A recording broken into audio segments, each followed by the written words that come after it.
Que le Seigneur nous bénisse. Amen. Amen. Ça, c'est quelque chose là. Pas besoin.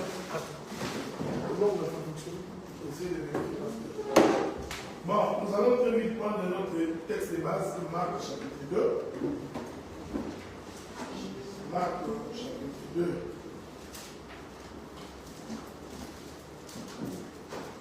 Je commence par le premier verset. Quelques jours après, Jésus revint à Capernaum. On apprit qu'il était à la maison. Il s'assembla un si grand nombre de personnes que l'espace devant la porte ne pouvait plus les contenir. Il leur annonçait la parole. Des gens vinrent à lui, amenant un paralytique porté par 4 hommes. Comme il ne pouvait pas l'aborder à cause de la foule, il découvrit le toit de la maison où il était et ils descendirent par cette ouverture des lits sur lesquels les paralytiques étaient couchés. Jésus, voyant leur foi, dit aux paralytiques, mon enfant, tes péchés sont pardonnés. Que la paix de Dieu soit avec vous. Amen. Luc raconte la même histoire. Je voudrais que nous lisions de quelle manière Luc est en train de présenter cela. Parce que la nuance est là. Je suis dans le livre de Luc, dans son chapitre 5, le verset 12. Luc est en train de raconter la même histoire, mais Luc a ajouté quelques éléments que je voudrais que nous examinions ensemble. Il dit, Jésus était dans une ville. Non, je vais sauter parce que ça, ce n'est pas ce qui m'intéresse. Je voudrais prendre le verset 17. Un jour, Jésus enseignait, des pharisiens et des docteurs de la loi étaient assis là. C'est très important, ok? Cette précision-là, Marc ne l'a pas donnée. Marc dit seulement qu'il y avait une foule, mais Luc dit, précise, c'est ce que je voulais qu'on lise. Donc, des pharisiens et des docteurs de la loi étaient assis là, venus de tous les villages de la Galilée, de la Judée et de Jérusalem, et la puissance du Seigneur s'est manifestée par des guérisons. Et voici des gens portant sur un lit un homme qui était paralytique, cherchant à les faire entrer et à les placer sous ses regards. Comme ils ne savaient pas où l'introduire à cause de la foule, ils montèrent sur le toit et ils les descendirent par une ouverture avec son lit au milieu de l'assemblée devant Jésus. Voyant leur foi, Jésus dit, hommes, tes péchés te sont pardonnés. Et le Seigneur vous bénisse. Amen. On va nous asseoir. Bon, c'est comme je vous avais dit quand on a commencé, que tout miracle de Jésus, hormis le fait que c'était un miracle que Jésus apportait dans la vie des gens, mais je vous avais dit que ces différents miracles de Jésus ont aussi une portée spirituelle.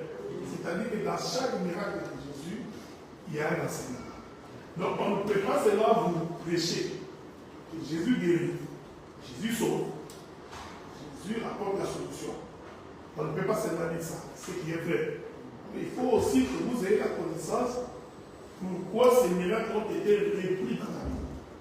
Parce que la Bible dit que Jésus a fait plusieurs miracles. Si on pouvait écrire toute l'histoire de Jésus dans la Bible, l'Écriture dit que même le monde ne peut pas contenir tout ce qu'il a fait. Donc, c'est-à-dire qu'il y a d'autres choses que Jésus a faites qui ne sont pas inscrites dans la Bible. Alors, il faut se poser la question, pourquoi celles-ci sont inscrites dans la Bible? On est d'accord? Oui. Alors, ici, remarquez, je voudrais préciser que quand vous lisez ce texte ici, vous allez remarquer que les deux premiers des miracles, Jésus n'avait recruté que 4 disciples. Okay? C'est très important parce que c'est ce que je vais dire aujourd'hui. Jacques, Jean, André et Jacques, les deux fils des Zébédée. Donc, quand il fait les premiers miracles, il était avec ses 4 disciples. Quand il fait ses deuxièmes miracles, il n'avait que ses 4 disciples. Je voudrais que vous reteniez cela parce que nous expliquerons les mystères autour du chiffre 4. Mais dans les textes que nous avons lus, nous constatons aussi que les gens qui ont amené les paralytiques et aussi étaient au nombre de 4. On est ensemble, non? La Bible dit que Jésus, Marc lui dit que Jésus était dans la maison, il y avait une foule de personnes, une foule. Quand ces gens ont amené le paralytique, ils ne pouvaient pas entrer parce qu'il y avait une foule. Luc vient de préciser qu'il s'agissait de quelle foule? C'est pourquoi je vous avais dit hier, quand tu veux expliquer la Bible, c'est toujours intéressant d'explorer les pays, d'aller voir les autres textes sur la même histoire pour se faire une idée générale de ce que la Bible dit. C'est très important. C'est pourquoi je vous avais conseillé que l'étude de la Bible est importante. Ok? Donc, parce qu'il y a certaines choses que des fois, que nous faisons passer pour des révélations qui en réalité ne sont pas révélations. Okay? Quand vous lisez par exemple que Jésus dit, quand vous entrerez dans la ville, vous trouverez un homme portant une cruche, vous direz à cet homme-là, le maître voudrait que tu dises à ton maître que c'est ce soir qu'il célébrera la Pâque avec ses disciples chez toi. Quand vous lisez ce texte, vous avez l'impression que Jésus ne connaissait pas cette personne-là. Vous en faites toute une révélation, alors que si vous consultez l'histoire, vous comprenez que Jésus est allé fêter cette fête, la dernière fête de Pâques, dans la maison des gens. C'était chez les parents des gens, parce que Jean, c'était les disciples les plus aimés de Jésus. Et l'histoire, ça c'est de l'histoire, démontre que Jean était sorti d'une famille riche. Jean n'était pas pauvre. C'est pourquoi il y a une écriture qui dit que les femmes qui accompagnaient Jésus, c'était des femmes de distinction. Okay? Jésus n'a pas marché avec les femmes pauvres. C'est très important. C'est pourquoi je vous avais dit, je ne sais pas hier ou avant-hier, qu'il faut combattre l'esprit de pauvreté. Amen. Vous voyez? La pauvreté n'est pas de Dieu. Il ne faut pas suivre ce qu'on nous disait, heureux les pauvres quand ils verront le Seigneur. Non. Heureux les pauvres en esprit. Tu n'as jamais dit pauvre, c'est pas dit les pauvres en esprit. Donc, il faut nécessairement refuser l'esprit de pauvreté. Et moi, j'ai toujours dit, on menace l'esprit de pauvreté par des attitudes. D'abord, que tu aies l'attitude d'un gagnant. C'est-à-dire l'assurance dans ce que tu veux faire. Dieu dit dans sa parole, si tu trembles, je te ferai trembler. Il faut que celui qui voudrait affronter la vie ait d'abord l'assurance que là où tout le monde a échoué, moi je ne vais pas échouer. Déjà quand vous croyez comme ça, votre état d'esprit fait en sorte que vous attirez l'énergie positive qui vous permet d'avancer.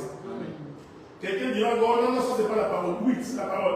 Et Hébreux, Somme chapitre 1, Dieu dit, et l'homme qui ne marche pas selon les conseils des méchants. Donc Dieu te dit de ne pas marcher avec des gens qui donnent de mauvais conseils. En d'autres termes, si tu marches avec des gens qui donnent de bons conseils, ces gens-là t'attirent vers les prochains. Qui ne s'arrêtent pas sur la voie des pécheurs. Voyez-vous? Donc toi, tu as toujours des amis, des sœurs, des gens qui courent derrière les femmes. Et bien, tu vas te rendre compte que ces gens-là vont attirer dans ta vie une mauvaise énergie. Moi, j'ai un principe dans la vie. Si je me rends compte que tu es médiocre et que tu me tireras vers le bas, je ne te côtoie pas. Si vous me comprenez? Donc, même Jésus, quand il s'est humilié en devenant comme nous, il ne s'est pas humilié pour rester comme nous. Il s'est humilié pour nous ramener à être comme lui. Si vous comprenez? Donc, dans la vie, dans la vie, il faut refuser la médiocrité. Il faut refuser la pauvreté. Il faut refuser d'être comme tout le monde. J'aime ça. Ok? Est-ce que vous voyez ça? Refuser d'être comme tout le monde. On peut te traiter d'orgueilleux. Non, on s'en fout. Refuse d'être comme tout le monde. Amen. Ton attitude, ta manière d'être, ta manière de vivre attirera exactement ce que tu voudrais devenir. C'est comme ça que Dieu a dit dans sa parole, si tu as la foi comme un grain de sénévé et que tu ne doutes pas, tu diras à cette époque-là, tu dois dire là, j'ai toi. Et l'écriture dit cela va s'accomplir. Donc ce que tu veux devenir, il faut croire à cela. Amen. Ok? il faut croire que tu ne mourras pas comme tout le monde. Moi, j'ai la confession que je ne peux pas venir sur la terre vivre anonymat. D'abord, j'ai né dans l'anonymat. Vivre dans l'anonymat. Mourir dans l'anonymat. Non. Il faut que chacun de nous laisse les traces de son histoire sur la terre des hommes. Amen. Et pour ça, on travaille. On travaille sur ça, on fait des sacrifices. On accepte des fois de se sacrifier parce qu'on a un objectif à atteindre. Est-ce que vous me comprenez? Refuser de côtoyer des gens qui ne servent à rien. C'est pourquoi je vais dire au ministre, quelqu'un qui passe son temps à discuter, tout le temps à discuter, inutilement, ce sont des gens à éviter. Des gens qui sont dans des querelles, des discussions de généalogie, ton père c'est qui est ta mère, et ton oncle paternel. Vous allez après. Il vous bouffe l'énergie. Écoutez, vous savez, aujourd'hui, à force de croire que nous avons l'évangile éternel, tout ça nous explique la Bible, on a l'impression de croire que les démons n'existent plus. Donc je vous informe que les démons existent. Amen. Est-ce que vous me comprenez? Les sorciers existent et bel et bien. Il peut y avoir parmi les prédicateurs des sorciers. Et ces gens-là, ce sont des gens qui vous troublent. Il vous faut manquer la paix. Il suffit d'un petit mot qui est en réalité une flèche du monde des ténèbres. Et tu as l'impression que le simple mot qu'il a utilisé vient de te faire manquer la paix. Il faut considérer que ce n'est pas gratuit. C'est quelque chose de spirituel. Il faut te ressaisir le plus vite. En termes de prière, et des gens comme ça, il faut les éviter. Amen. Est-ce que vous me suivez? Amen. Des gens qui vous attirent, c'est pas ma prière ce soir, et que Dieu mette sur ton chemin les gens qui vont te servir d'escalier pour ta bénédiction. Amen. Et Dieu ne met pas quelqu'un sur ton chemin qui va te retarder. Non. Dieu dit ceci. Il dit, quand il parle aux enfants d'Israël, il leur dit, souvenez-vous d'Amalek. C'est Amalek qui vous a combattu quand vous êtes sortis de l'Égypte. C'est vrai, quand vous étiez dans votre faiblesse, Amalek s'est tenu devant vous pour que vous rentriez en Égypte. Est-ce que vous me suivez? La Bible dit que ce combat-là avec Amalek, c'est un combat de génération en génération. Tu ne laisseras pas Amalek sans effacer les souvenirs d'Amalek sur la surface de la terre. Donc ne choisis pas des gens qui te retardent. Je vous conseille toujours de choisir des hommes qui sont plus intelligents que vous. Exactement. Amen. Des gens qui ont beaucoup plus d'argent que vous. Exactement. Parce que ça vous permettra de pouvoir avancer. Amen. Maintenant, quand tu veux choisir, tu choisis quelqu'un qui va te dire, bon, allez au promenade, après pour regarder les femmes. Tu passeras toute ta journée alors que les autres travaillent, toi tu vas regarder les femmes. Tu perds ton temps. Donc c'est important. Même dans l'œuvre de Dieu, dans les ministères, nous avions appris les médiocres, les gens qui ne font pas un effort. Quand je voudrais avancer, je ne les choisis pas. Je choisis des gens qui, en regardant, je peux tirer la leçon qui m'aide à pouvoir avancer. Cette chose-là, elle est très importante. Donc, n'acceptez pas d'être comme tout le monde. Il faut vous distinguer. Amen. Ok?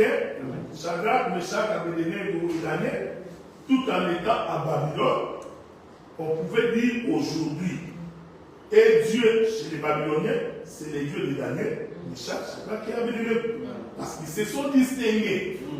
Est-ce que vous comprenez cela? Le jour où Pharaon demande à Joseph de faire venir sa famille,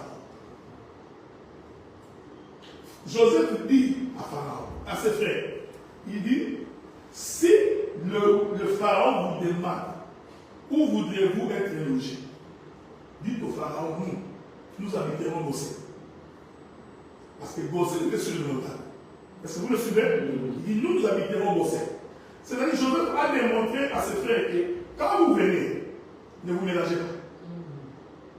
Il faut quand on entre en Égypte, quand on regardera tout le monde, qu'on voit que, mais qui sont ces gens-là? Donc en fait, Israël ne s'était jamais mélangé avec les Égyptiens. Est-ce que vous me suivez?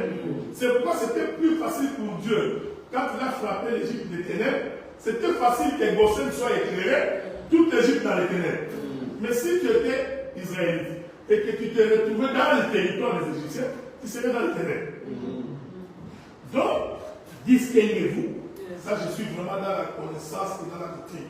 Je n'entre pas dans la révélation. doctrinalement, un enfant de Dieu doit se discerner. Dans ton travail, on doit savoir que toi tu es chrétien. À l'école, on doit savoir que toi tu es Dieu. Comme ça, même quand il faut leur faire des invitations inutiles, ils savent que lui là, on ne peut pas l'appeler. Parce qu'il ne viendra pas.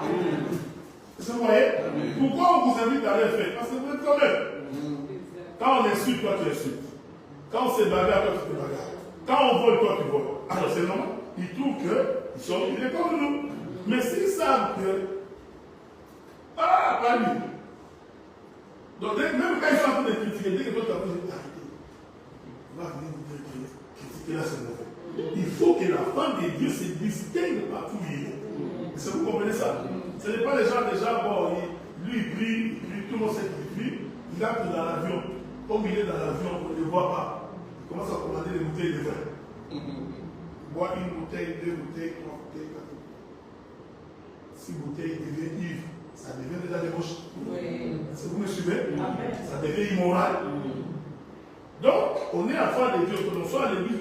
Parce que comme on est ici, tout le monde est saint. Bonjour ma soeur. Bonjour mon frère. Mais quand on vit te voir dans ton élément, est-ce que nous pouvons dire que celui-là c'est saint? Est-ce que vous comprenez ça? Alors Jésus a d'abord recruté 4 disciples. C'est important que vous reteniez ça. Il entre dans une maison. Luc précise que toute cette foule-là, c'était des pharisiens et des scribes. Ok? Marc dit c'est ma foule, mais Luc précise.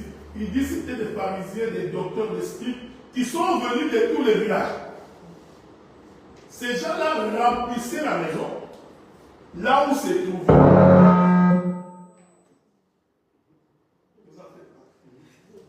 Avoir peur, ok?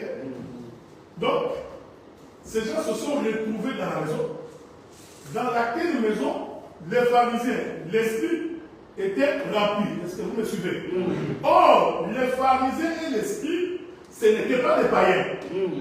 C'était des hommes qui connaissaient la parole. Est-ce qu'on est ensemble, non? Donc, c'était des juifs qui connaissaient la parole. Ce sont ces gens-là qui étaient assis en train d'écouter Jésus. Et la Bible dit, 3 individus viennent avec un homme qui était paralytique. 4 individus, pardon. Viennent avec un homme qui était paralytique. Les transports. Ils arrivent à la porte, cherchent le moyen d'entrer. Il n'y a pas moyen d'entrer. Est-ce que vous me suivez? Ils vont ouvrir, je ne sais pas comment était cette maison-là. Mais je ne sais pas. Est-ce qu'ils ont. Dieu est merveilleux. Est-ce qu'ils ont trouvé la maison d'autrui? Est-ce qu'ils ont enlevé la tôle? La toiture, parce que logiquement, une maison ne peut pas avoir une vertu pour descendre. Mais ces jours-là, ces gens-là ont eu la capacité d'ouvrir le toit de la maison. Une fois que le toit de la maison est ouvert, ils vont faire descendre ces paralytiques. Que la paix de Dieu soit avec eux. Ce que j'aime dans ce texte-là, elles ne sont pas descendues. Est-ce que vous me suivez? Et ils sont restés en haut, mais ils ont fait descendre le paralytique sur eux. Jésus regarda, j'ai pensé que les propriétaires de la maison allaient se plaindre. Jésus, tu es venu chez moi, je t'ai accueilli. Voici tes gens ont détruit ma toiture. Il faut demander à Judas Iscariot de me donner l'argent pour réparer. Jésus regarde et examinant leur foi, il dit à cet homme, c'est ce que j'aime. L'homme était paralytique. L'homme n'avait pas dit que je suis rempli de péchés. Ok? Mais Jésus, au lieu de dire à l'homme, lève-toi, il commence par dire, tes péchés te sont pardonnés. Et ensuite, lève-toi et marche. Je voudrais que vous étudiez attentivement. Je vous avais dit que tous les miracles de Jésus ont une portée. Cet homme-là n'avait jamais dit qu'il était rempli de péchés. Mais Jésus a compris que le fait qu'il ne marche pas, c'est parce qu'il y a un péché. Prenons d'abord la doctrine avant d'entrer dans la révélation. Vous savez, dans la vie, chaque fois que tu veux accéder à ta bénédiction, chaque fois que tu veux accéder à ta guérison, à ce que Dieu a béni, il y aura toujours des gens qui vont t'empêcher. Est-ce que vous me suivez? Il y a toujours des décourageurs. Ici, j'explique que tous ces pharisiens qui étaient à la porte, qui empêchaient le paralytique d'atteindre Jésus, représente aussi toutes les difficultés de toutes les personnes qui t'empêchent d'aller prier. Oh, arrêtez d'aller prier, ça fait des années que vous priez. Votre Jésus là, qu'est-ce qu'il a fait? Chaque fois qu'un homme te dit, oh, dis arrête, viens, on va aller faire la vie. Jésus ne revient pas bientôt. Depuis qu'il a annoncé qu'il reviendra, ça fait 2000 ans, il nous a mis revenu super content. Allons faire la vie. Dans la vie, il y aura toujours des gens qui vont être pour toi des obstacles pour accéder à la guérison.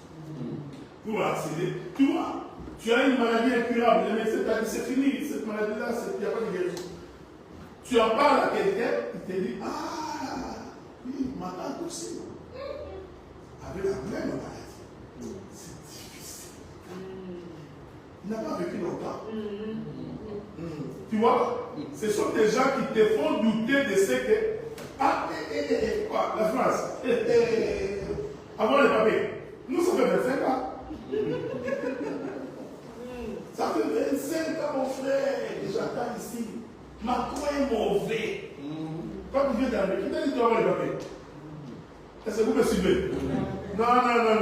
Qui t'a dit que ton chemin, c'est son chemin? Qui t'a dit que parce que tu as échoué, tout le monde échoué? Est-ce que vous me suivez?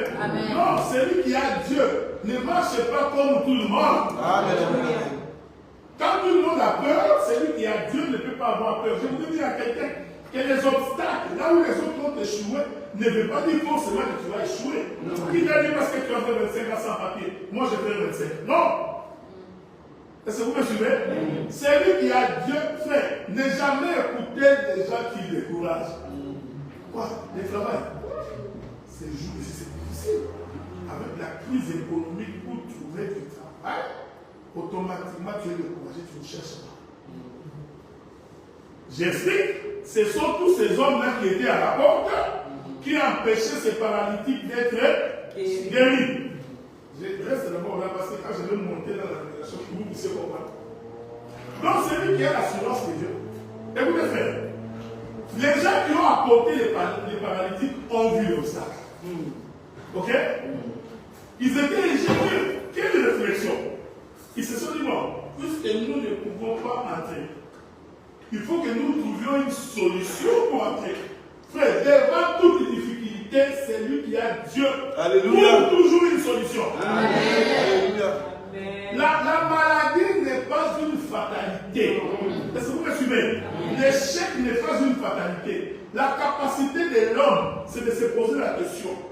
Puisque je ne peux pas accéder, quelle est la voie autre que Dieu ouvre pour moi pour que je puisse entrer? Oh, vous savez, généralement on entre par la porte. On est ensemble, non? Naturellement, on entre par la porte. Mais ces gens-là ne sont pas entrés par la porte. Ils sont entrés par le toit. Amen. Je reste d'abord ici parce que avant de toucher la révélation. C'est-à-dire qu'il faut imaginer une chose de bon. Puisque nous, frère, en toute difficulté, quels que soient les défis, la Bible dit qu'il y a toujours une voie de sortie. Amen. L'Éternel ouvre toujours une brèche pour ses enfants. Amen. Le diable qui tentera, Dieu te donnera toujours la possibilité de t'en sortir. Remarquez que ces 4 personnes arrivent avec un paralytique, cherchent la porte d'entrée. On est ensemble, non? Ils se disent, puisque nous ne pouvons pas entrer par la porte, nous allons entrer par le toit. C'est la paix de Dieu. On pourrait leur dire, vous êtes des voleurs. Alors que tout le monde entre par la porte, vous entrez par le toit. Je voudrais dire ceci. Déjà, je vous décourage, qui vous empêche d'avancer. Ce que j'ai dit, c'est une leçon de vie, en tout. C'est pourquoi chaque fois que quelqu'un te parle, il faut toujours te poser la question, son parler a quel effet sur moi? Il poursuit quoi? Est-ce qu'il parle pour que je sois découragé ou il parle pour que j'avance? La crise économique est terrible.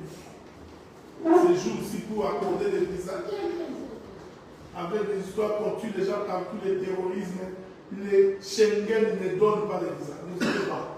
Quand tu as Dieu, Dieu trouvera toujours une porte là où tout le monde est échoué. Et les gens poseront la question, mais comment c'est possible que nous aussi on est passé par là? On n'a pas obtenu, mais toi tu as obtenu. la Bible dit un jour, Pierre et Silas, je crois, c'est le nom Paul ou Silas ou Pierre. Non, je crois que c'est Pierre qui était en prison. Je vais d'abord chez Pierre. Pierre était en prison pendant que les disciples priaient pour lui. Est-ce que vous me suivez?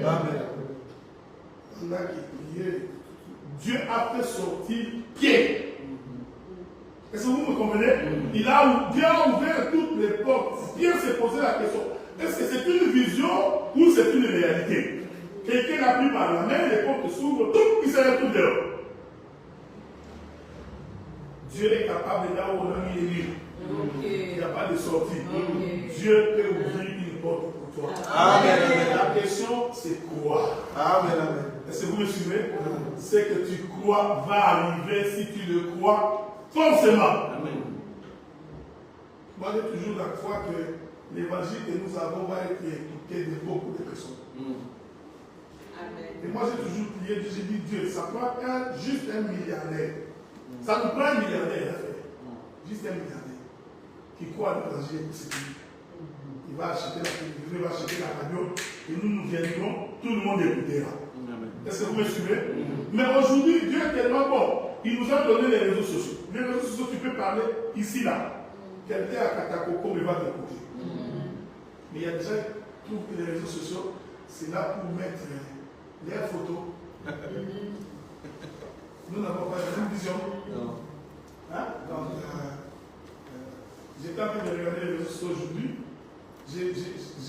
Du chagrin est monté dans mon cœur.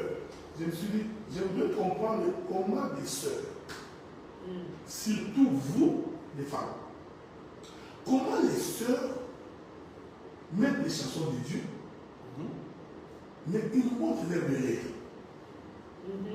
Je voudrais que vous m'expliquiez. L'homme met son téléphone, il met la chanson de Dieu, il danse, mais après ça, il tourne. Pour que nous regardions ses postérieurs. Vous voyez comment vous blaguez avec le Seigneur. Mes frères et Balouba, et nos soeurs, ils prennent un pain, ils mettent sur la hanche. Quand ils dansent, tu as l'impression que c'est la danse obscène. Il y a un écrit qui vient de sortir, tout le monde a fait la chanson tout le temps ici, ces derniers temps. C'est très étonnant, pasteur Frédéric. Tout le monde, à toi, j'ai oublié, c'est un peu du CBD comme ça, tout le monde fait des pas de danse comme ça, vous là déjà vous savez, vous déjà moi j'ai vu ça. Quelqu'un a pris cette musique-là, il l'a mis avec la musique de JB. Mes frères, mais c'est identique. Oui, c'est vrai. Et les pas de danse, et guitare, et synthé. Je vous dis, on a juste changé les mots. Hein? Pour Dieu, on a mis les mots de la Bible, mais et la manière de danser, et le CV, et la chorégraphie. Il a dit. J'ai dit, donc les gens sont tous charmés. Tous ces gens qui chantent. C'est les soucis de Wenge qui les fait danser. Ils ne dansent pas pour Dieu. Est-ce que vous me suivez? Non. Il faut éviter les gens qui vous retardent. C'est très important. L'œuvre de Dieu est devenue une distraction. Excusez de vous le dire, mais 90% des concerts, c'est de la distraction. Est-ce que vous me suivez? C'est-à-dire, nous venons assister à des gens qui donnent des spectacles. L'œuvre de Dieu, ce n'est pas les spectacles. Et quelqu'un va dire non. Comme on dit en Lingala, la danse vient du ciel. C'est faux, et assez faux. Il n'y a aucune écriture qui dit que la danse vient du ciel.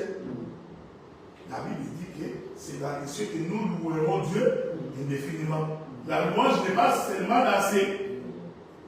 Non, c'est les soucis du monde qui les fait dire que les danses viennent du paradis.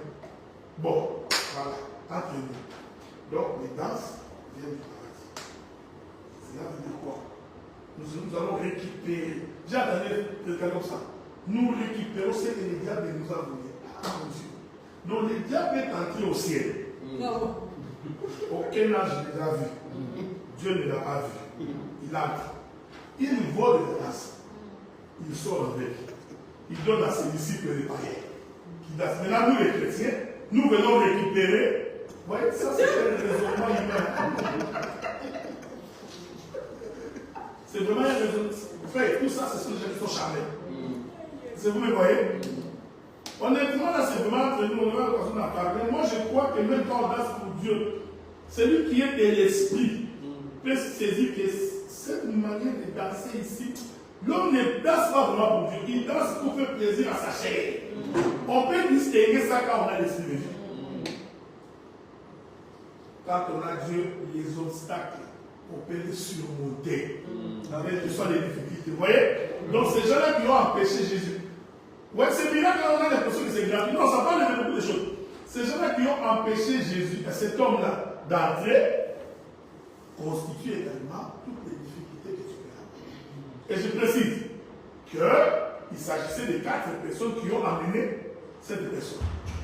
En arrivant, ils trouvent que non. Comme on ne peut pas entrer, nous allons entrer par les cieux. Et la paix de Dieu soit avec nous. Bon. Ajoutons quelques autres éléments avant de pouvoir avancer dans la révélation. Jésus regarde cet homme, il dit tes péchés sont pardonnés. En d'autres termes, Jésus voulait lui dire si tu ne marches pas, c'est parce que ce sont les péchés qui t'ont retenu. Est-ce que vous me suivez? Donc cet homme-là était l'image de toutes les personnes retenues par le péché. Donc pour qu'il marche, il faut premièrement que le péché soit pardonné. Je vais revenir dans cette exhortation. L'Éternel Dieu, avant toute autre bénédiction. Amen, amen, amen. Je dis bien avant toute autre bénédiction. Dieu commence d'abord par pardonner les péchés. Amen. Amen. Un homme qui vit dans le péché ne peut pas s'attendre à recevoir la bénédiction de Dieu. C'est vrai. Voilà pourquoi nous entrons dans la révélation. Moïse, nous étions en train de parler avec le pasteur Patrick Ambela. Moïse voit les buissons ardents, tout en feu. Nous étions en train d'expliquer que si c'était toi, tu allais fuir. Parce que toi, déjà, quand tu vois quelqu'un avec un habit blanc, tu as la chaîne de tout, tu peux fuir. Mais Moïse voit tout un buisson en feu, mais il ne fuit pas. Logiquement, un homme normal, il fuit. Est-ce que vous comprenez? Mais au contraire, ça a attiré la curiosité de Moïse. Et nous étions en train de dire, parce que Moïse n'était pas étonné de ce qu'il avait vu. Il avait l'habitude de voir les miracles dans la maison de Pharaon. Est-ce que vous comprenez? Dieu l'avait mis là-bas parce qu'il est déjà habitué à ça. Pour lui, c'était quelque chose. Mais c'était quand même un peu bizarre parce que c'était quelque chose qu'il n'avait jamais vu. La Bible dit qu'il s'est retourné pour voir. Quelle est cette vision? C'est alors qu'il a entendu la voix de l'Éternel.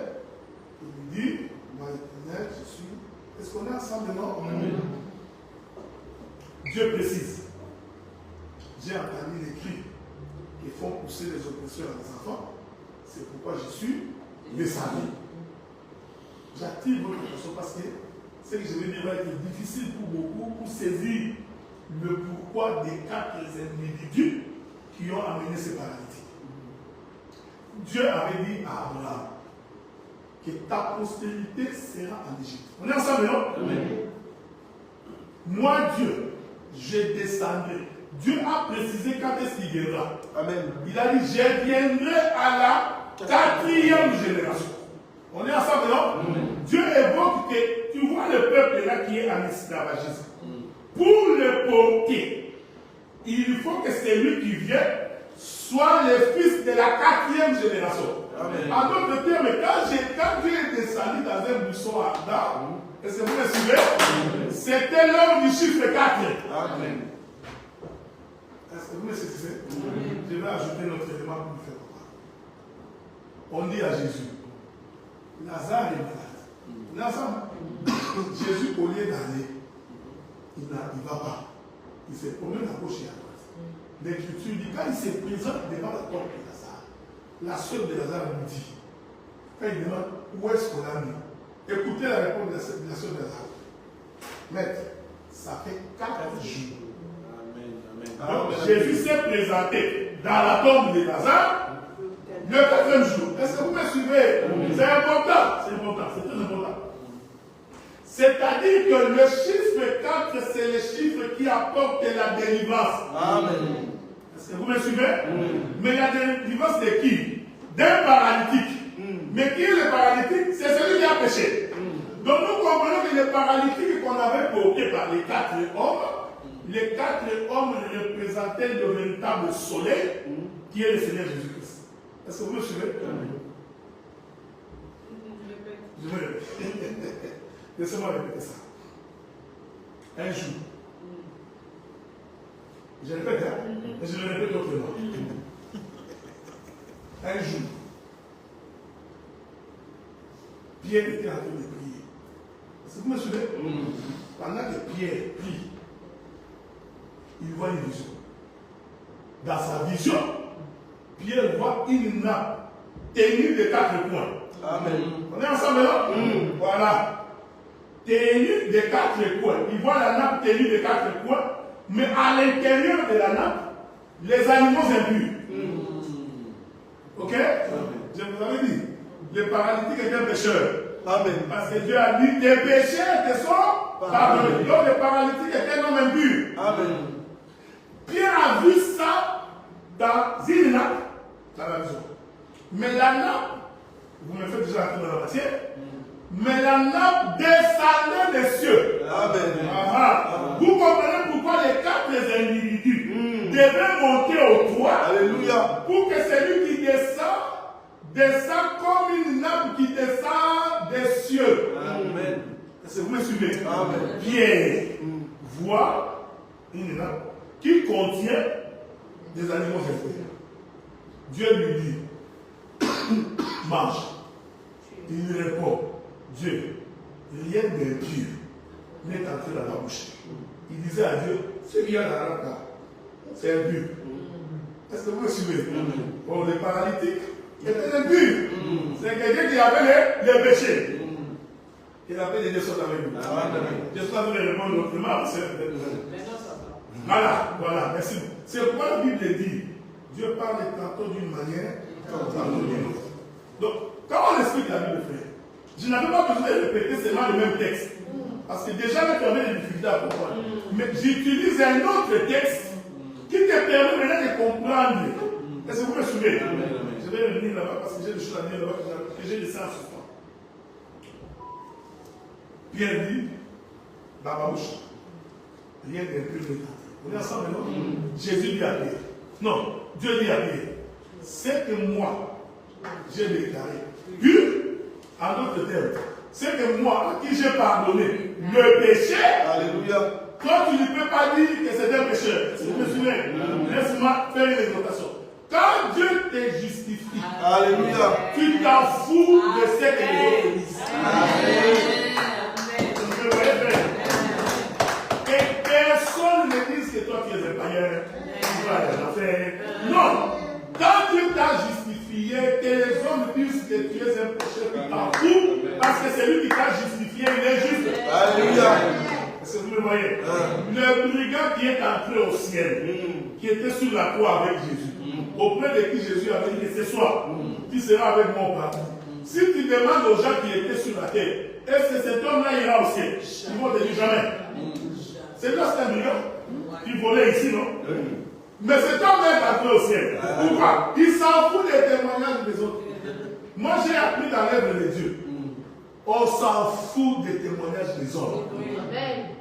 Les hommes ne font que critiquer. Ils ne voient que les mauvais côtés. Ils ne voient que les verres à moitié vides. Est-ce que vous comprenez? Si tu t'accroches au témoignage des hommes, tu n'avances pas. Frère, pourquoi tu as commencé l'œuvre là-bas? Toi, tu es qui? Ça va te retarder pour rien. Concentre-toi dans ce que Dieu t'a dit. Amen. On posera la question à cet homme aveugle parce qu'on va le trouver. On dit, dis-nous. Dis-nous. Depuis quand toi tu vois? Ah, il est levé. On appelle ses parents. Venez. Est-ce que votre fils là? Il était vraiment avec. Ils disent, mais être avec, il était. Mais de quelle manière il a vu? Il est assez droit. Allez lui poser la question. Lui il répondra. Il y a des gens comme ça. Toi, tu es devenu ministre.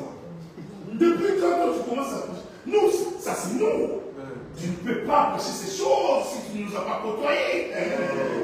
Bon, ça là, je ne sais pas. Mais au moins, je prêche. Ok? Je ne sais pas, mais je prêche. Et quand Dieu est avec toi, l'œuvre prospère.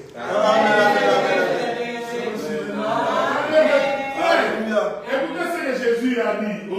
Il dit, bon, si vous ne croyez pas par ma parole, mais croyez ne fût-ce que pour les œuvres que j'ai accomplies. Est-ce que vous comprenez? Donc, on n'a pas besoin de se justifier. Les œuvres témoignent que la grâce de Dieu est sur le nom. Dites-nous comment tu avais écouté. Écoutez, mes frères. Moi, tout ce que je sais, que cet homme a pris de l'amour. Il a mis dans ma bouche, dans mes yeux. Et il m'a dit, va te laver à la lumière du Seigneur. On va en parler demain. Parce qu'aujourd'hui, nous allons lui parler ici. Mais cet homme-là, quand on lui avait mis l'amour, qui lui a indiqué les chemins pour aller à Silo? Parce qu'il ne voyait pas encore. Ah, j'ai compris que les pieds connaissent les chemins de Siloé.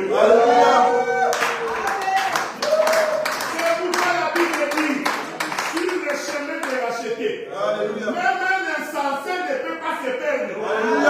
Quand Dieu te met sur le chemin du salut, frère, ne pose pas la question, je ne vois pas. Non, crois tes pieds.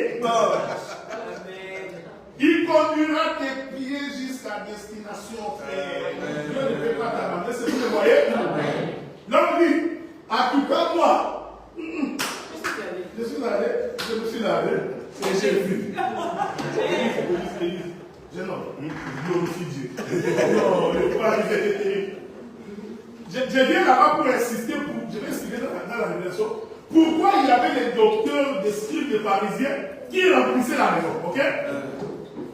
Les gens qui parlaient à cet homme-là, c'était des gens qui étaient censés connaître Dieu. Je ne vais pas les parler. Ils disent, jeune homme, mes frères, donne gloire à Dieu. Parce que nous savons que cet homme-là est un ami.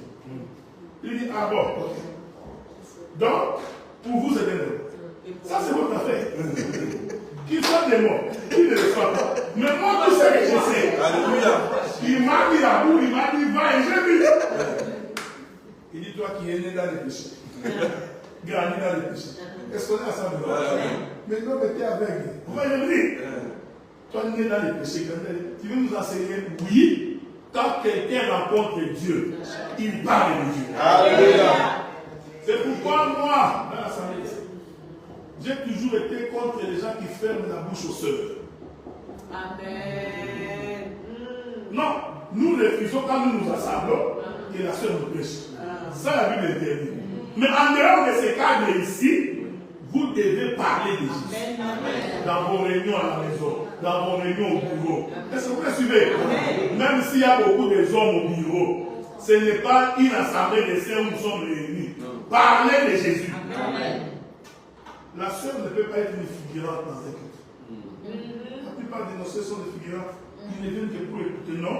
Même Dieu, après nous avoir enseigné, il s'était pour nous écouter. Est-ce que vous me suivez? Quand on a la main de Dieu, quand Dieu a agi dans ta vie, tu ne peux pas fermer ta bouche pour parler. Tu témoignes et tu proclames ce que Dieu a fait pour toi. Tu t'en fous si quelqu'un dit que tu es bâtard. Dieu te mérite, tu as un boulot, on te paye 4 000 euros. Tu te mets ici en toute fierté, mais bien aimé, j'ai un salaire de 4 000 euros.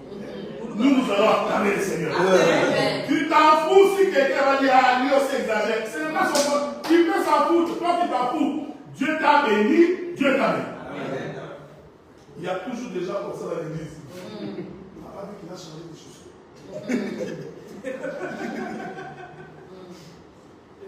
Ces frères-là, on était avec lui, il était ici, il roulait dans le Twingo. Moi, j'ai vu ici. Moi, c'est pas ça. Il roulait dans le Twingo. Depuis qu'il commence à toucher la maison de l'église, il a acheté une Kia Sportage.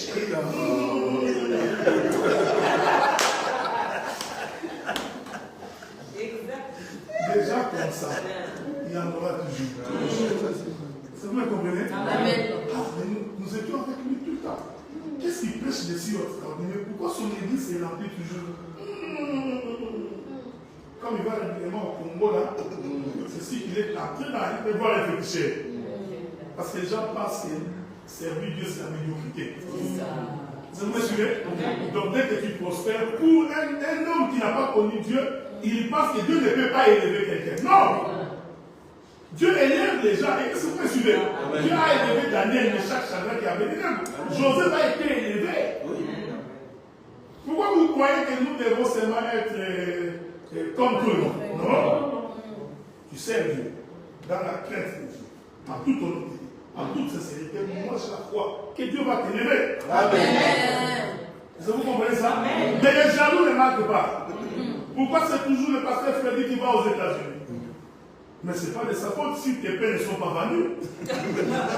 Demande à celui qui envoie les clients et lui pose. Vous avez fait Moïse quand ça ne marchait pas. Il ne se plaignait pas. Il allait dire à Dieu, Dieu, le peuple que tu m'as compris ne veut plus l'écouter. Donc quand on est serviteur, quand ça ne marche pas, on pose la question à Dieu. C'est lui qui nous a dit, Dieu, pourquoi ça marche? Amen. Frère, et Dieu répond. Mais pensez que des fois quand Dieu répond, tu n'écoutes pas. Vous me suivez? Dieu peut répondre de plusieurs manières. Quelqu'un peut te faire la remarque de 3-4 personnes te font la même remarque. Dieu est en train de te dire que le chemin que tu prends n'est pas bon. Donc, comme tu es dans ta position de ministre, tu dis non, sois possédé. Et tu vas échouer. Une fois que tu échoues, tu deviens jaloux. Et la jalousie n'est pas très loin de la sorcellerie. Alléluia. Est-ce que vous me suivez? Amen. Pourquoi Dieu est-il descendu à la 4e génération? Amen, amen. Ici, je m'excuse mes frères, j'essaie de vous éviter beaucoup de choses parce que je ne veux pas que ça vous complique. Mais ce que je voulais dire, c'est Jésus, c'est Dieu là qui était descendu à la 4e génération. En réalité, c'était 4 hommes. Donc c'était un homme à 4 pieds. Est-ce que vous me suivez? Les 4 pieds là, n'allez pas voir les 4 pieds physiques. Je voudrais dire que c'est le chiffre 4. Or, le chiffre 4, dans Genèse, c'est le chiffre que Dieu a utilisé quand il a créé le soleil. Amen. Or, quelle est la mission du soleil? C'est de chasser les ténèbres, d'éclairer, pour que celui qui est dans les ténèbres rentre dans la lumière. On est ensemble, non? Donc, nous comprenons qu'Israël à l'Égypte était dans le ténèbre. Il avait besoin du soleil pour sortir des ténèbres vers la lumière. Voilà pourquoi Dieu se présente à la 4e génération pour dire je suis un, mais je suis 4. Est-ce que vous me suivez? C'est comme ça que le Seigneur, quand il recrute, il commence par recruter 4 disciples d'abord. Alléluia. Et il commence sa marche. Est-ce qu'on est ensemble, non? Je vais ajouter d'autres éléments pour que je me fasse comprendre. C'est pourquoi quand vous lisez votre livre, vous allez remarquer que quand Dieu bénit, je viens là. Quand Dieu bénit Jacob, non. Quand Jacob bénit David, non, Judas, Genèse chapitre 49. Ça, ce sont les versets que vous connaissez. Donc, moi, je vous donne l'ingrédient de ces versets-là. Genèse chapitre 49. Voilà. Je suis dans les versets 8. Judas, écoutez-moi bien. Judas, tu recevras les hommages de tes frères. On est ensemble, non? Ta main sera sur la nuque de tes ennemis. Les fils de ton père se prosterneront devant toi. Judas est un jeune lion. Tu reviens du carnage de mon fils. Il ploie les genoux, il se couche comme un lion, comme une lionne qui le fera lever. Le sceptre ne s'éloignera point de Judas, ni les bâtons de commandement dans le précipice. Voici les bouts de versets qui m'intéressent. Jusqu'à ce qu'ils viennent les chiens. On a ça? En d'autres termes, dans la prophétie, Jacob voulait dire la porte par laquelle Shiloh entrera, c'est Judas. Amen. Est-ce que vous me suivez? Or, Judas est le 4e fils de Jacob. Donc, la porte par laquelle Dieu entre pour sauver l'humanité, c'est le chiffre 4. Amen. Donc, Shiloh, c'est pourquoi Jésus, en naissant, on dit qu'il est de la tribu de Judas. Amen. Or, naturellement, Joseph n'était pas son père. C'est ça. Est-ce que vous me suivez? Mais Dieu appelle qu'il est de la tribu de Judas. Et il a choisi Joseph comme l'image de son père. Or, Joseph est de la tribu de Judas. pour permettre à ce qu'on dise qu'il est le fils de David. Ok? Or, le fils de David, c'est Salomon. C'est pourquoi un jour il passait, Bartimée crie, fils de David, aie pitié de moi. Mais les gens qui écoutaient, ils ont dit, bon, nous on passe. Parce que celui-ci, c'est Jésus. Je sais pas si vous commencez à le dire. Non, même les disciples ne pouvaient pas s'arrêter. Parce que les disciples savaient que l'homme avec qui nous marchons ici, c'est Jésus. C'est le fils de Joseph. Mais Bartimée lui criait, fils de David. Comme Jésus savait que c'est lui le fils de David. Est-ce que vous me suivez? Ah, le quatrième, les lions de la tribu de Juda, il s'est arrêté. Bien, vous pouvez lui poser la question, mais pourquoi vous arrêtez? De toi, tu n'es pas le fils de David? Est-ce que vous me suivez? Mais il ne peut pas demander parce que prophétiquement, c'était le chiffre 4 que la paix de Dieu soit avec nous. C'est pourquoi les gens qui racontent l'histoire de Jésus sur la terre sont au nombre de 4. Amen. Vous me voyez? Donc, les gens qui apportent la révélation, qui apportent la solution, qui apportent la délivrance, qui ont raconté la vie de Jésus, Dieu s'est arrangé qu'il n'y ait que 4. Pourquoi? Il y a des gens qui ont écrit sur Jésus. Si vous faites l'histoire, vous verrez que Thomas aussi a écrit. Mais pourquoi Dieu a oublié l'histoire de Thomas? Il prend 4, chiffre 4. Parce que ce sont les 4 qui portent la délivrance. Amen. Vous comprenez ce que je dis? Tout ça, c'est pour expliquer les 4 individus qui ont porté le paralytique.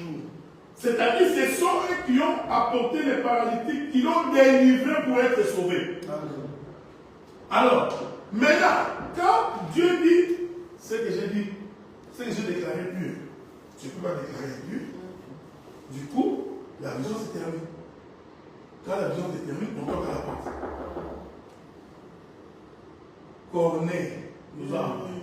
C'est la première chose avec vous. Or, Corneille, c'était un païen. Est-ce que vous me suivez? Je vais le dire autrement.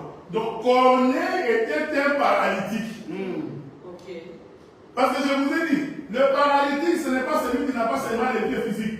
Dans la vision de Dieu, le paralytique, c'est celui qui est un pécheur. C'est pourquoi il a dit que tes péchés te sont pardonnés. Donc, ici, nous comprenons que le paralytique qui vient, qui rentre, c'est un peuple qui avait péché. Mais écoutez, mais qu'est-ce qui a empêché les paralytiques d'entrer? Mais c'est toute la foule des docteurs des pharisiens qui étaient là. Or, nous comprenons, la foule des docteurs des pharisiens, c'est exactement la maison d'Israël. Amen. Parce que les Israélites, pour eux, nous sommes des païens. Nous n'avons pas droit de les citer. Dieu n'est pas votre Dieu. Est-ce que vous me suivez? Donc, les paralytiques qui viennent ne peuvent pas entrer parce que ce sont les pharisiens des scribes. C'est pourquoi, je vais donner des exemples. Un jour, les pharisiens regardent. Ils disent, mais cet homme ici, si vraiment il dit qu'il est prophète, pourquoi il mange dans la maison des Zachée? Parce que pour les Juifs, un prophète de Dieu ne peut pas se mélanger avec les gens de mauvaise vie. Est-ce que vous me suivez? Et le Seigneur vous bénisse. Zachée, homme de petite taille. Il ne pouvait pas voir Jésus. On est ensemble, non? N'oubliez pas, je suis en train de célébrer le mariage. Donc, quittera son père et sa mère, etc. Je vais devenir une seule chair. Je célèbre le mariage. Pendant que je parle ici des Zachée, je suis en train de parler de ce paralytique-là qu'on a amené. Ok? Donc, quand tu m'écoutes, écoute-moi avec les paralytiques. C'est à moi qui va te perdre. Ok? Je parle de toi, écoute-moi avec les oreilles du paralytique. Zachée, homme de petite taille, voulez voir Jésus. Il se rend compte que non, je ne peux pas. Il y a trop de gens. On est ensemble, non? Il y a toute une foule. Ah, j'ai compris que la foule là qui a entouré Jésus, c'est le pharisien et les scribes qui étaient dans cette maison. Il s'est dit, par où je vais passer? Ah, il trouve le sycomore. Que la paix de Dieu soit avec vous. Zachée monte sur le sycomore. C'est-à-dire qu'il a trouvé la porte. Par la terre, il ne pouvait pas entrer.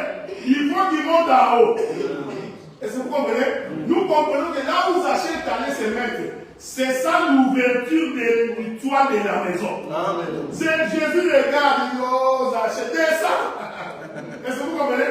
De la même manière qu'on a fait descendre les paralytiques, Zachée aussi descend. Et Jésus dit, aujourd'hui, je marcherai dans ta maison. Est-ce que vous remarquez ça? Amen. Je remarque. La foule du docteur, c'est les sacerdoces de Moïse, lesquels nous ont empêchés d'avoir accès aux choses de Dieu. Amen. Pour les Juifs, on n'avait pas trop décidé. Est-ce que vous me voyez? Mais Dieu est merveilleux.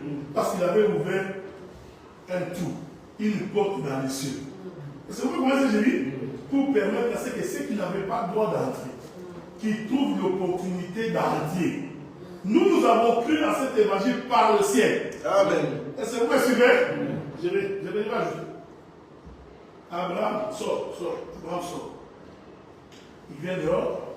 Dieu lui dit, Abraham, est-ce que tu peux compter les sables le long de la mer? On est ensemble, non? Les pieds d'Abraham étaient dans les sables de la mer. Dieu lui dit, est-ce que tu peux compter? Regarde.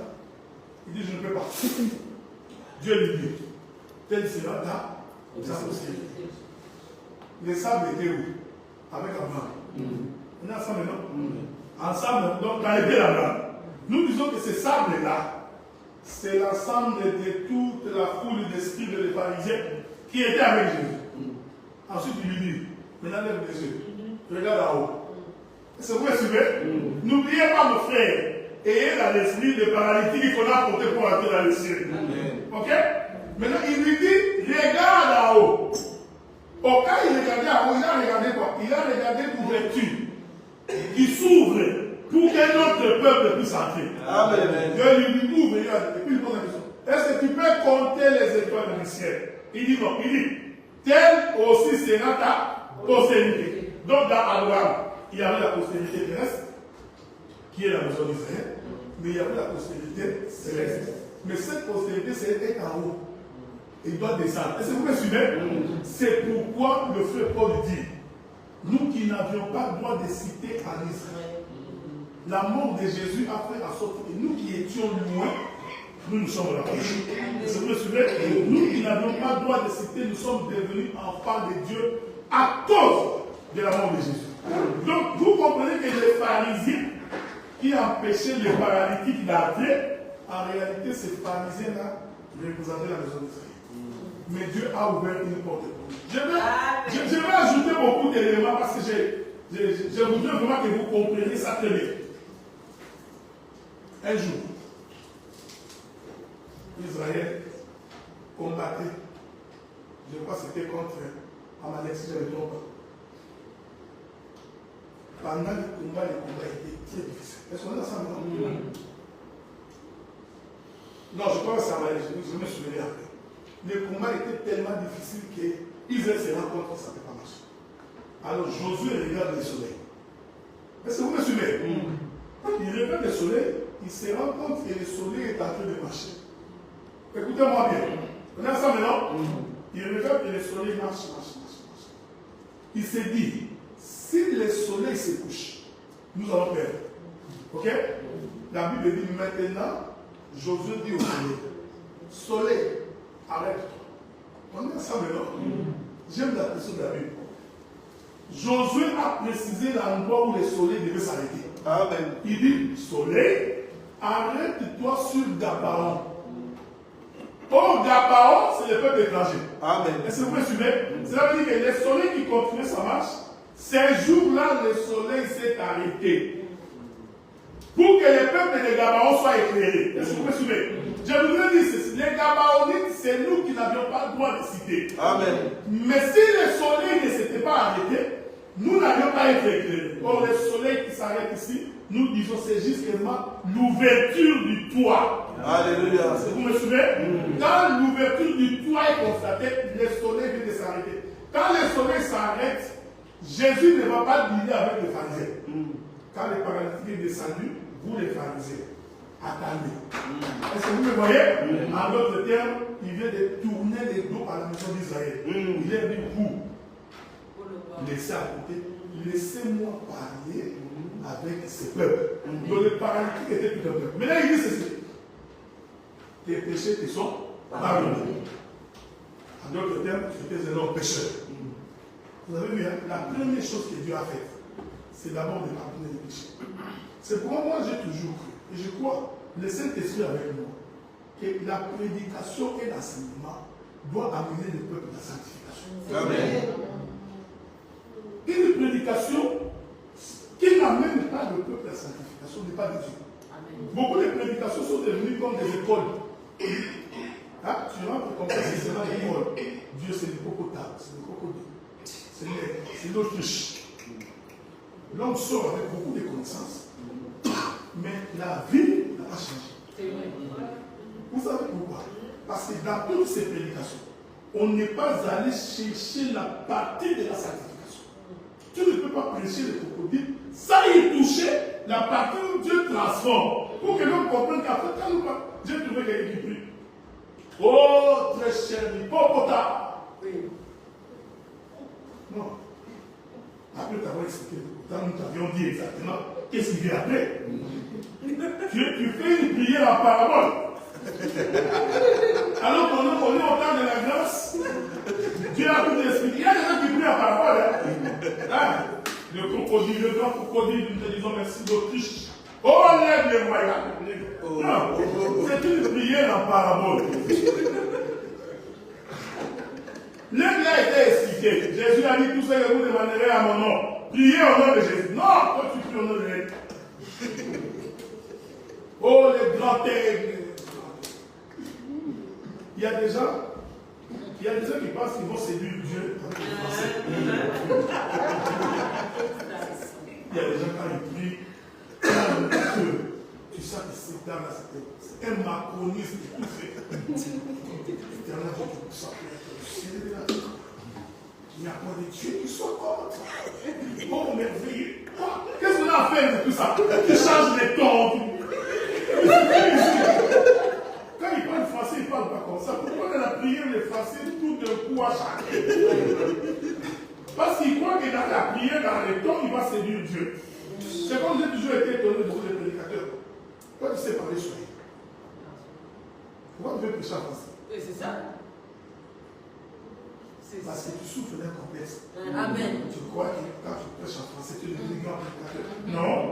On ne devient pas un grand prédicateur par là. Est-ce que vous me suivez? Je vais prendre l'exemple d'un prédicateur connu, Ali Naba. Il peut s'ensoyer. Mais il a été invité aux États-Unis. Donc pourquoi quelqu'un croit qu'il va séduire Dieu dans la langue? J'ai toujours posé une question au frère. Quand tu rêves en quelle langue? La langue avec laquelle tu rêves, c'est ça la langue. Amen. Non, toi tu rêves en lingala. Tu veux prêcher en anglais. Il y a un frère qui m'a appelé moi, tu vois, docteur Adéna, ça fait 25 ans que tu es au Canada. Pourquoi tu prêches pas en anglais? J'ai dit, mon frère, pourquoi? Pour t'impressionner que je sais parler l'anglais. Je parle l'anglais. Mais prêcher, c'est autre chose. Et c'est vous comprenez ce que je dis? C'est pourquoi quand Dieu veut se révéler à un peuple, il se révèle à ce peuple dans la langue du peuple. Est-ce que vous comprenez ce que je dis? Parce qu'il sait que dans ta langue, tu connais les nuances. Tu comprendras mieux dans ta langue. C'est comme ça que l'Éternel a fait que quand Joseph est arrivé en Égypte, Joseph l'hébreu, qui parlait hébreu, Joseph en Égypte parlait la langue des Égyptiens. Et quand tu arrives en Égypte, Joseph ne s'appelait pas Joseph. La Bible dit qu'il a porté les noms des Égyptiens. Quand tu viens nous prêcher, tu vois Jésus, c'est français. Il faut l'appeler en son nom propre. Yehoshua Hamashi. Là, tu verras les gens qui disent, oh Yehoshua Hamashi. Nous prions au nom de Yehoshua. Il faut dire en hébreu, non? Yehoshua Hamashi, c'est pour les hébreux. Quand il s'est révélé à nous, il s'est révélé dans les noms de notre langue. Yesu. C'est pourquoi même Daniel, le chef Shadrach est devenu. Ça, c'est les noms qu'ils avaient quand ils étaient chez eux. Mais quand ils sont arrivés à Babylone, on leur a changé les noms. Est-ce que vous comprenez? Donc, ne souffrez pas d'un complexe. Le Seigneur a fait que Israël stop. Je traite avec le peuple. Est-ce que vous me voyez? C'est pourquoi aujourd'hui, je vous ai toujours dit, si quelqu'un organise une croisade, pratique une folie, parce que la folie peut les saisir là. La folie saisit pratique. Il réveille, il dit, oh, j'ai une vision. Nous irons visiter la tombe de Jésus. Il faut refuser. Est-ce que vous me suivez? Mais l'histoire est bonne. Nous allons voir la tombe de Jésus. Nous prenons la route de la Tel Aviv. Nous allons marcher là où Jésus a marché. C'est ici le chemin de Gethsemane. Il y a aussi un homme, un bandit, sur ce petit papier. Il met dans le mur. Il dit que Dieu écoute ma prière. Il était malade. C'est le mur de lamentation où Dieu écoute la prière. Jésus a déjà défini. Il dit tout ce que vous demanderez à mon nom, je vous donnerai. Mais toi, tu vas encore sur le mur de lamentation. J'ai vu une dame qui est entrée dans le tombeau de Jésus. Regarde, cette femme-là, sa vidéo a fait le tour du monde. Elle sort, elle commence à parler à la. Oh, je on dit, maman, qu'est-ce qu'il y a? Oui, j'ai senti. Vous croyez vraiment qu'il y a ça? Non. Non, c'est un démon. Parce que même les jours où Jésus est ressuscité, les disciples sont venus pour entrer dans les tombeaux. Ils ont trouvé un gars qui leur dit, vous, pourquoi vous cherchez dans les tombeaux? Celui qui est vivant. Donc il y a encore des gens jusqu'aujourd'hui qui vont encore chercher Jésus dans les tombeaux. Non! Jésus est dans sa parole. Amen.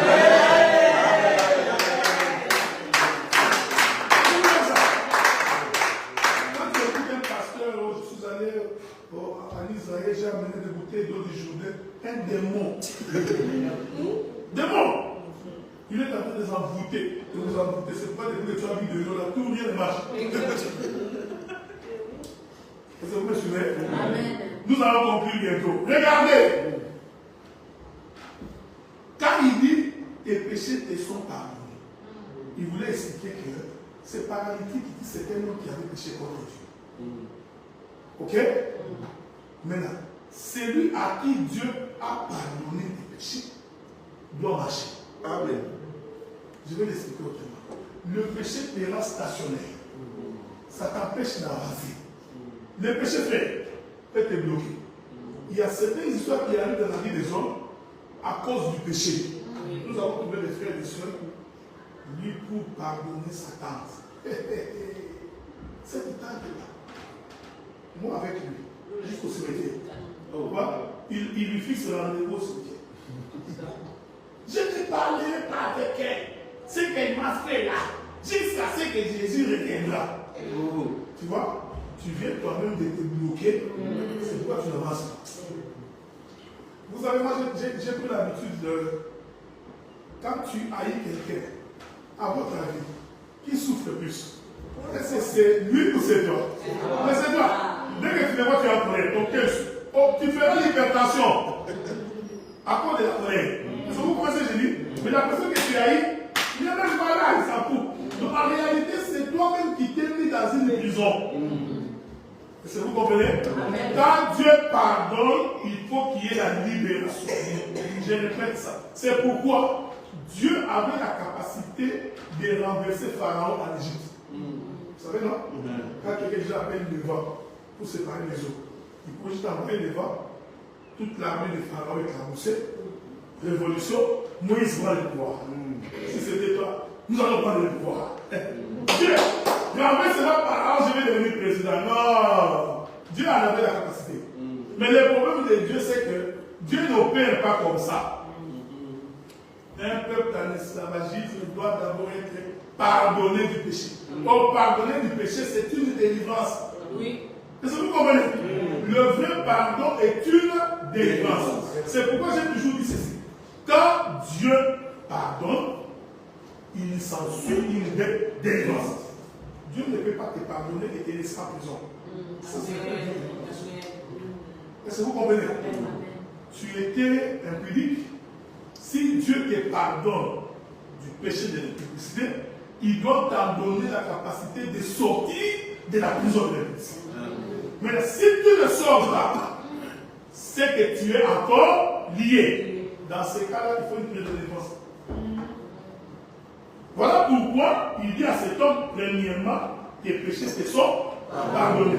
Ensuite, il dit, lève-toi et marche. Si le péché n'est pas pardonné, l'homme ne peut pas s'élever. On est ensemble, non? L'homme qui se déplace a d'abord obtenu le pardon de Dieu. C'est ça le de la paix. Dieu nous a d'abord accordé son pardon. Et ce pardon nous a donné la force de marcher. Or, marcher veut dire quitter l'état initial, l'état du péché, vers un autre niveau. Vous comprenez? Celui qui est avec Dieu marche. Il ne s'arrête pas. Je vais vous donner un conseil à quelqu'un. Si tu pêches, lève-toi, relève-toi, continue la marche. Est-ce que vous comprenez? Parce que si tu restes stationnaire, le péché t'a lié. Tu as péché, Dieu pardonne. Vous savez aujourd'hui, les gens prient pour les mariages. Ils prient pour les maisons. Ils prient pour les papiers. Là, aujourd'hui, les gens qui prient pour les péchés. Si nous disons qu'aujourd'hui, grande prière pour la délivrance du péché, l'assemblée est vide. Mais disons seulement qu'on va prier pour les mariages. Les papiers, si on dit seulement les papiers, il verra tous ceux qui n'ont pas les papiers viennent. Mais Dieu ne peut pas t'accorder, fils de Dieu, t'accorder les papiers, toi qui vis dans les péchés. Pour que dès que tu as les papiers, tu commences à aller prendre des filles à Chypre. Mais quel est ce Dieu-là? Quel est ce Dieu-là qui va t'accorder une bénédiction pour que tu tombes dans les péchés? Je ne sais pas si vous comprenez. Non, dès que toi, regarde-moi, tu fais ta prière. Mon cher, comment ça va? Il y a des femmes à Chypre là. Surtout vous les Européens, on vous connaît. Ces femmes-là sont à Chypre, sauf pour entrer dans l'Union européenne. Dès que je vais, tu vois, tu crois que Dieu est bête. La Bible dit que Dieu connaît la fin de la chose. Déjà son commencement. Voilà pourquoi tu dis que tu n'obtiens pas. Parce que ta demande là a de mauvaises intentions. Les jours où j'aurai le travail, ces frères-là verront une Jeep qu'ils n'ont jamais vu. Ils sentiront. Quand Dieu regarde, il dit voilà, elle est censée. Il ne te l'accorde pas. Et c'est pourquoi comment je dis. Donc il y a des demandes que nous faisons qui prouvent qu'on n'est pas délivré. Voilà pourquoi le paralytique, avant de marcher, il commence d'abord par pardonner ses péchés. Maintenant, écoutez, vous me suivez? Les pharisiens qui étaient dans la maison ont été étonnés du fait que Jésus a pardonné un paralytique. Est-ce que vous me suivez? En d'autres termes, pour eux, les paralytiques n'ont pas droit au pardon. Israël n'avait jamais cru que nous obtiendrons le pardon. Pour nous, nous sommes des incirconcis. Nous ne nous mélangeons pas avec vous. Est-ce que vous voyez ça? C'est pourquoi même quand Pierre est entré dans la maison de Corneille, il a eu peur des autres juifs. Parce qu'ils ont posé, Dieu allait faire quoi chez Corneille? Dieu n'est pas avec les Corneilles. Est-ce que vous me suivez? Dieu a dit qu'il dit bon. Mais puisque Dieu a dit qu'ils sont purs, qu'est-ce que moi j'ai à voir là-dedans? Est-ce que vous me suivez? Les pharisiens n'ont jamais compris pourquoi nous sommes entrés dans ces choses. Pourquoi Jésus va devenir notre Dieu? Alors Jésus connaissant leurs intentions. Il les regarde, il dit, honnêtement, qu'est-ce qui est plus difficile que de dire à un homme que les péchés te sont pardonnés que de dire l'heure de marche? Ce qui est plus facile, c'est de dire que les péchés te sont pardonnés. Mais ce qui est difficile, c'est de dire à cet homme, lève-toi et marche. Et la paix de Dieu soit avec vous. Mais cet homme qu'on a pardonné le péché n'était pas dans la maison. Il est venu de loin. On est ensemble, non? C'est là que je veux finir. Cet homme est venu de loin. En venant de loin, il a obtenu le pardon du péché. Je vais fermer ma Bible. C'est fini. Un jour,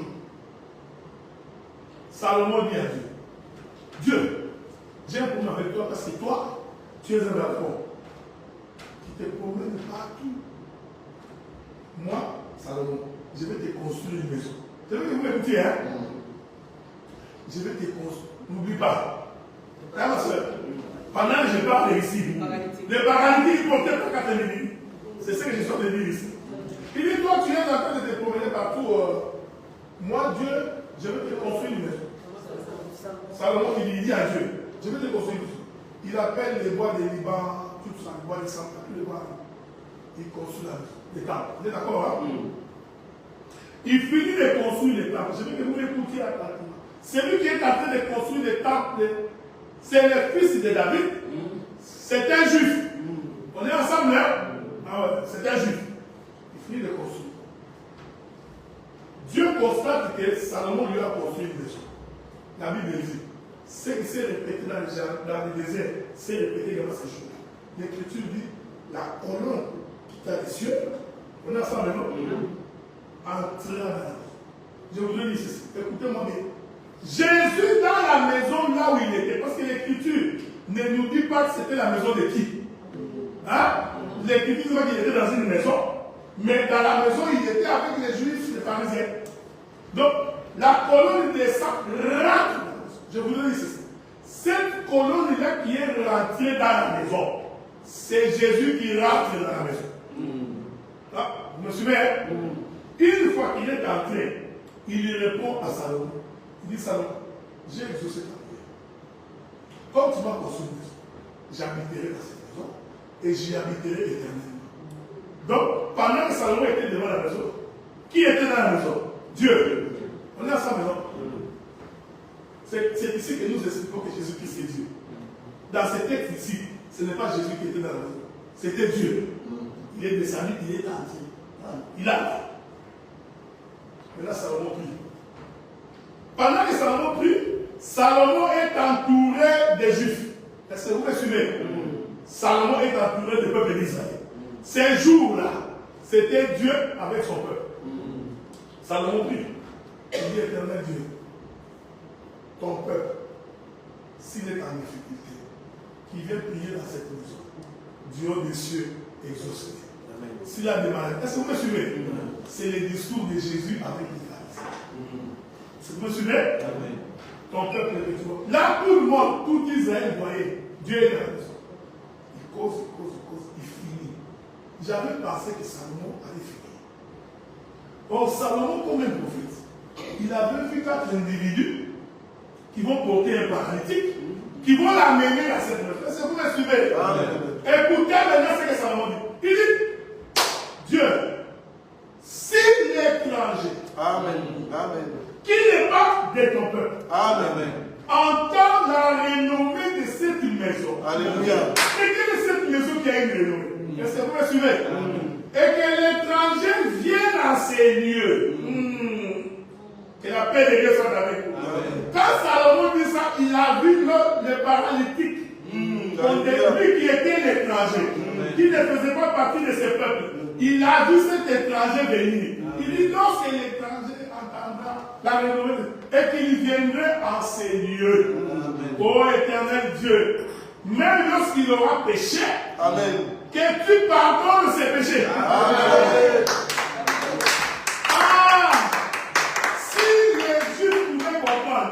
Que celui qui était en train de pardonner les péchés de ces paralytiques, c'était Dieu dans sa maison.